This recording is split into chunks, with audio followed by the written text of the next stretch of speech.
The Joseph University Teaching Hospital JUTH, at the weekend, undertook its first surgery to remove brain tumor using a machine that drills the skull bone to gain access to the tumor. It is the first translabyrinthine approach to a posterior fossa tumor. We use the CR machine to drill the skull bone so as to see what is behind even while facing the front of the head, Rogoya Peter Binety, the lead neurosurgeon in the operation.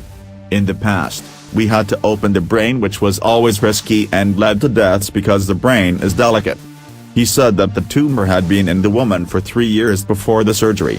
Half of her face was affected and she could not hear with the ear affected, he explained, adding that the operation was a combined effort by neurosurgeons, ear nose throat CNT, surgeons and the anesthetists. Binety, who described tumor as an abnormal growth of tissue largely outside the brain stem, said that the new approach helps the surgeons to navigate around the head to see all sides at the same time. In the past, we used X-rays to ascertain the position of every part of the head, that involved moving the X-ray machine up and down to and from the theater, he said. That process usually takes a longer time and will not give us the position of a bone or the tissue in real time. But with the new machine, it is very quick and saves more than 2 hours. With the new device, we can easily get the picture in motion. While the X-ray is static and one must wait for results, the new device is a kind of video where one can see the picture in motion, instead of static motion. The new device is also more accurate, can tell you exactly where you are and saves cost because you spend less time on anesthesia, which minimizes the money you pay for that particular service.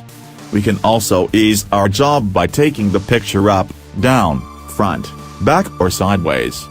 Binety, first neurosurgeon in northern Nigeria, who had been in service since 1974, said that the cost of such operation was around $300,000 in JUTH.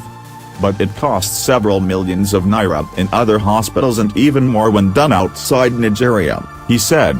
The expert said that there were a total of 90 neurosurgeons in the country, adding that more were being trained to meet rising demands.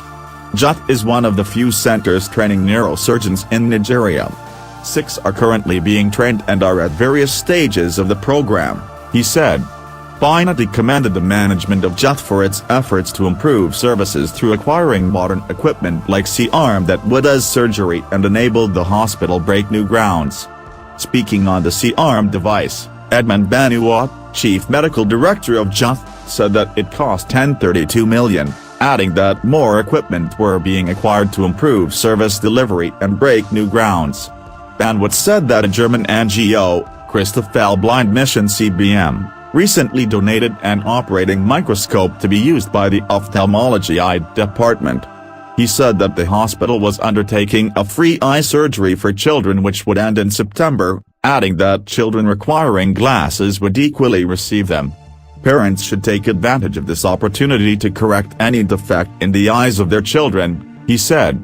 Banuwa, however, decried the poor funding of teaching hospitals, saying that much funds were required to purchase equipment, meet infrastructure needs, as well as for training and research.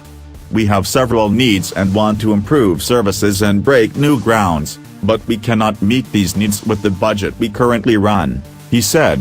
What we have is mostly an envelope system. What comes out of the appropriation is not encouraging at all.